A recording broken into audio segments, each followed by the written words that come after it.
All I have in this world is my balls and my word, and I don't break them for no one. Do you understand? Rightio legends, Chaos Chronicles, and we're back with another video.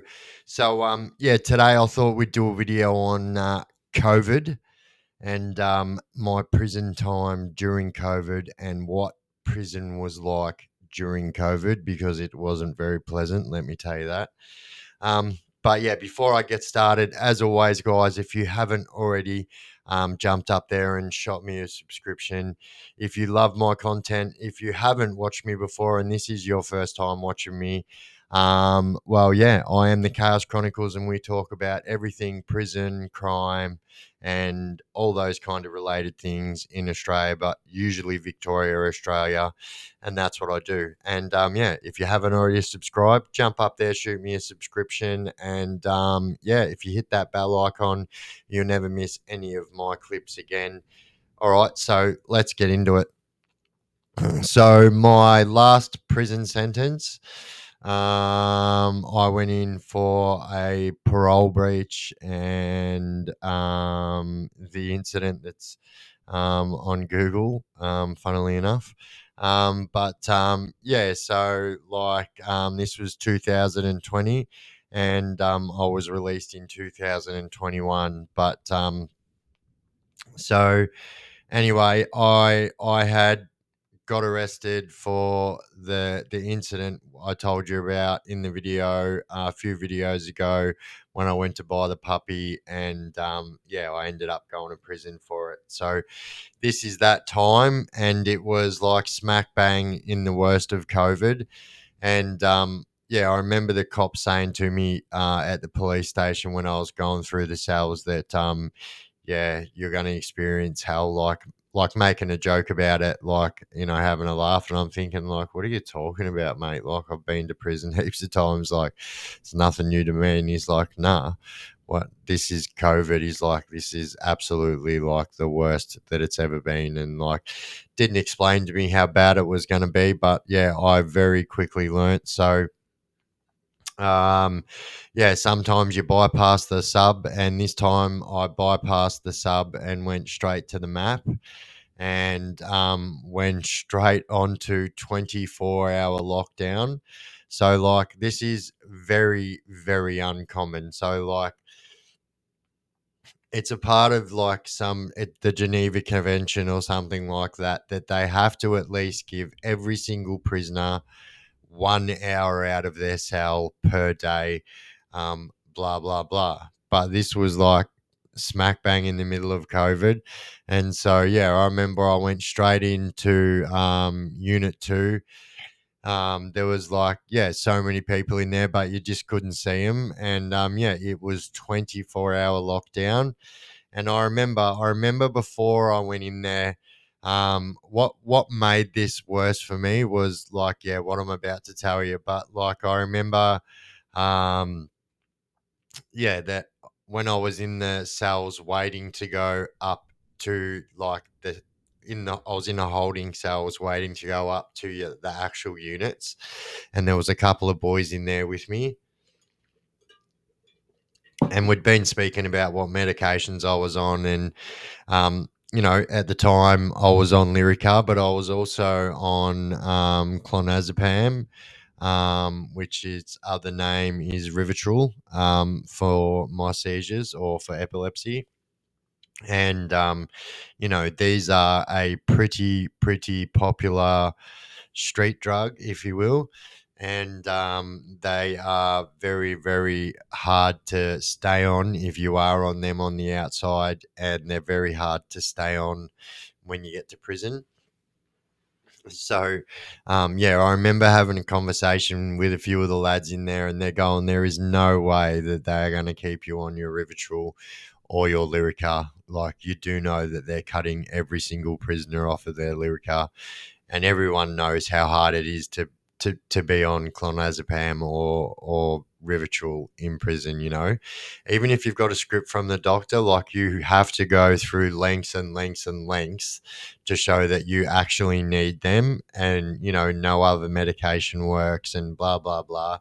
So it's really, really hard. But anyway, when I got up to the doctors, when you get up there, when before you go up to your unit, you've got to see a nurse, you've got to see a doctor, you've got to see a psych, and then you're allowed to go up there. And so like when I seen the doctor, obviously they asked me what medication I was on. I was on Lyrica, and they told me like, you do know that we're not going to cut you off your Lyrica here, but you are going to MRC, and they will 100% cut you off your Lyrica there. And they said, look, we will wean you off your clonazepam, and by the time you get to MRC, you will be off them. And I'm saying to them, there's no way you can cut me off my Lyrica. Like, I have multiple sclerosis, and like I absolutely need them. And like at the time, I thought I did need them, even though I was abusing them. I was taking more than I was supposed to and whatnot. And the doctors just said this is a highly trafficable thing, and you won't be allowed on it. So yeah. So anyway, I get shipped out to MRC, and the same thing. I go through the process there, seeing the nurses, the psychs, the doctors, and the doctor just said to me straight away, like, we are going to cut you straight off your Lyrica. And I was like, what do you mean cut me straight off my Lyrica? Like, you can't cut me straight off that. You're going to have to wean me off. And he goes, yeah, we will wean you off like over a week. And so like that day, so I was prescribed at that time 900 milligrams a day. So if you don't know, that's a big dose. But anyway, yeah, this is what made my COVID time hell, because like I started withdrawing and it was absolute hell. So like, so you had, so at MRC, it was exactly the same. I went into Albion. I went into Albion, and yeah, there was, yeah, every single cell was locked down, and we were all under what was it called, quarantine. So like, even if like, so say for instance, if you thought that like, that you were having a heart attack or something like that, like it was almost impossible to get doctors to, because you weren't allowed to go and see the doctors, because until you got out of quarantine, and you had to do 14 days in quarantine. So that was the absolute minimum. But how it was, so I actually done 19 days in quarantine. And so, like, because I told you they cut me off my Lyrica, they cut me off everything else, and like I was on other pain medication as well, like opiate based. I was on oxy for pain as well. So, like, I was really, really withdrawing, and like there wasn't one moment of that whole COVID lockdown where you couldn't have told me that I wasn't dying. So, like, I was withdrawing so hard, like I believe that I didn't sleep for nearly 5 days, and like, yeah, didn't eat for like, yeah, over a week, and like I was literally dropping weight like crazy. So like in that two, like I was there for 19 days. So in the time, by the time that I had got to the map, I think I lost like 13 kilos or something like that. And like that's in 2 weeks. That's absolutely crazy. But like, and like it was just crap. You like, even though like they said you were locked down for 23 hours, but you were only allowed out of your cell for one 12-minute phone call per day. So like that was the only time you were allowed out of the cell. So like you couldn't get out of your cell to like go and hustle and do things like that. Like every single cell was locked down. So any kind of hustle that you had to do, like you had to do it like um under the doors, like fishing. And if you guys don't know what fishing is, it's where you take strands of cotton from off your bed, and you tie things to the end of them, and you throw them from one cell to another cell. And that's how you get things around. I'll actually do a video on fishing. Actually, if you guys would like me to do a video on fishing and how fishing works, and some of my crazy fishing methods and stories, actually, chuck it in the comment section, and yeah, I'll absolutely do that. Um, but yeah, look, I just remember it was absolute hell. And then, so once we got out of quarantine, you generally went to Port Phillip. That's generally where everyone goes. It's it's a transportation jail. So like people get shipped to Port Phillip when they're getting moved to another prison. You know what I mean? So, yeah. So, but when I got there, I remember, seeing about 4 or 5 of my mates, and they're saying, like, mate, this is how, like, we are literally only allowed out of our cells for half an hour a day. And I was like, what? And they said we were on different runouts. So, like, it was only like 5 people out of their cells at a time. And yeah, you were only allowed out of there for half an hour, which sucked because, like, a phone call is 12 minutes and everybody wanted to speak to their families. And because when you're locked down, it's, you know, being locked down is not for everyone. It is pretty hard. And, by the time you get out, everyone just wants to talk to the outside world for non boredom, and just for some like brain action. Someone asked me what I drink the other day, what I'm always drinking in my drink bottle. So I drink cordial. I don't drink coffee or anything like that. I don't drink soft drink. So yeah, I drink cordial. So that's what's in my drink bottle. But yeah, it was just hell. And I remember this went on for probably another 3 or 4, even maybe 5 months. We were locked down for 23 and a half hours a day. We couldn't have contact visits. So, like, although COVID did suck, like, it also brought about some good things, what they've still got now. So they brought about Zoom phone calls. So, like, you could get, like, when you're on lockdown, you could get the iPad and you could have like a half an hour visit on the iPad with your people over a Zoom call. And I'm just gonna fix that. Looks a little bit dodgy.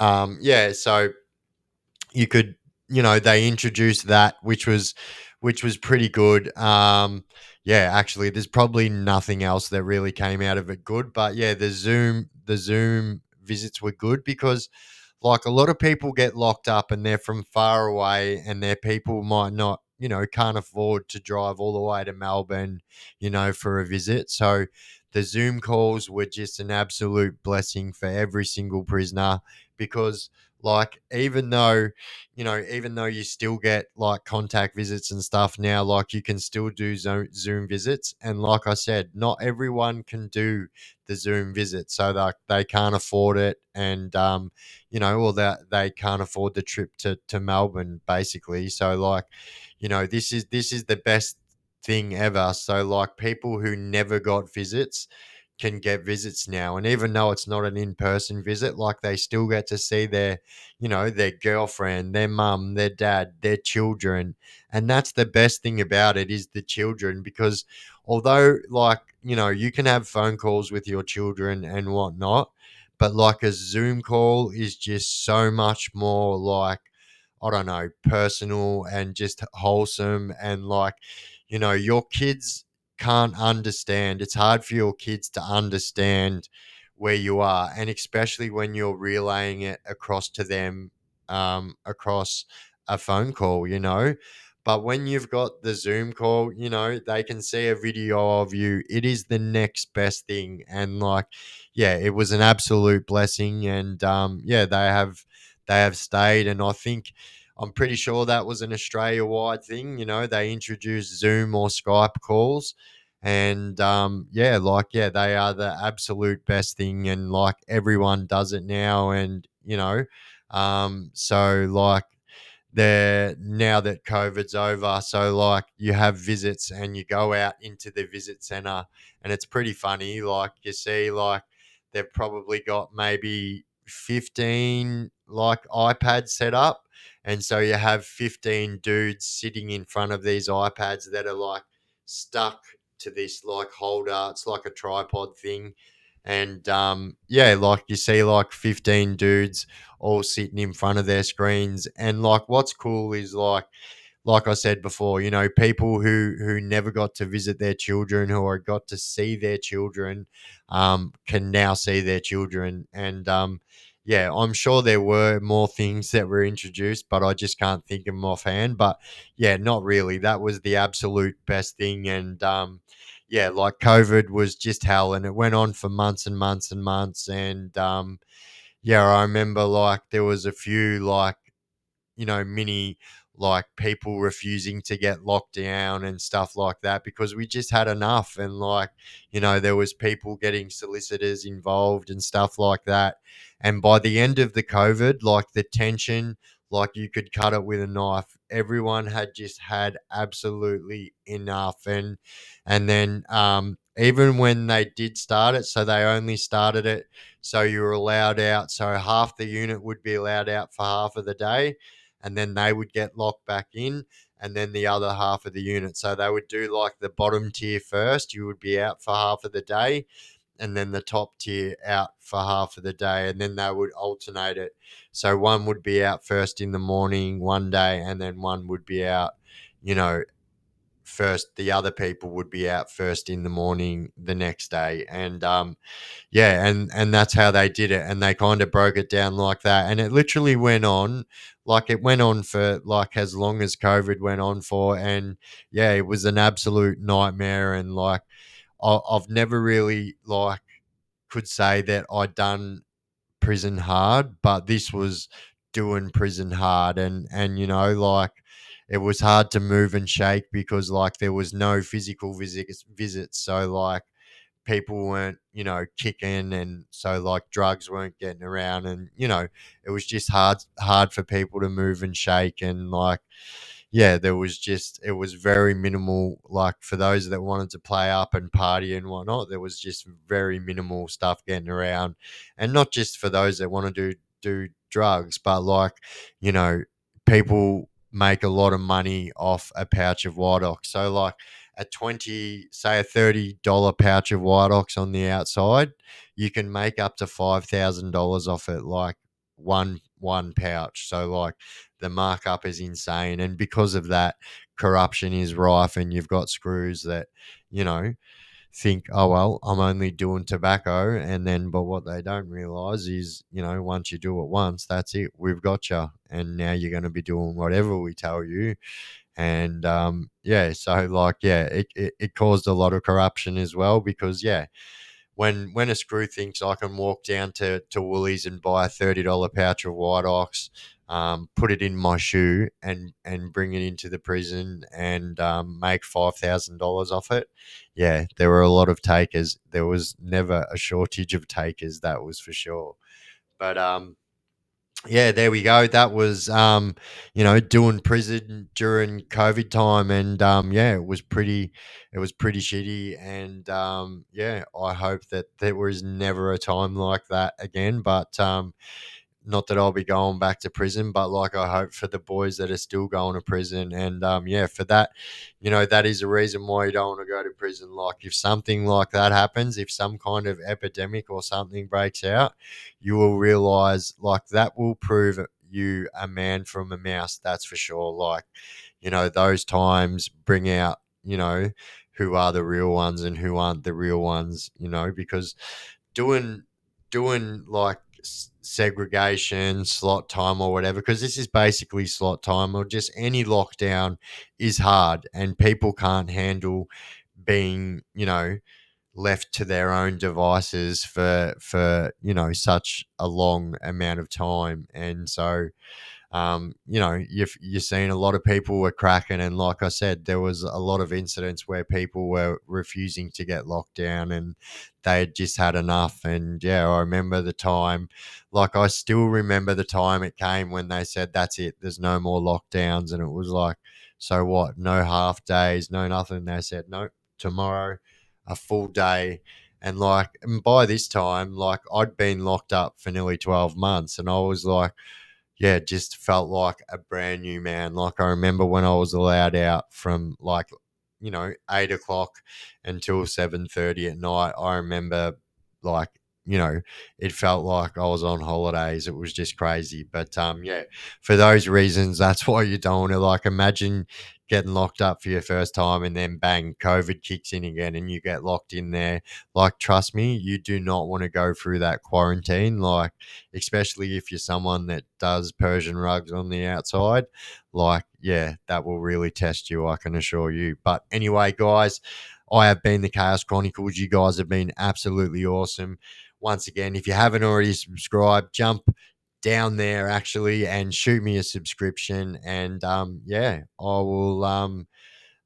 Yeah, also, if you hit that bell icon, you'll never miss any of my clips again. And I will see you guys in the next video. I've been the Chaos Chronicles. We out.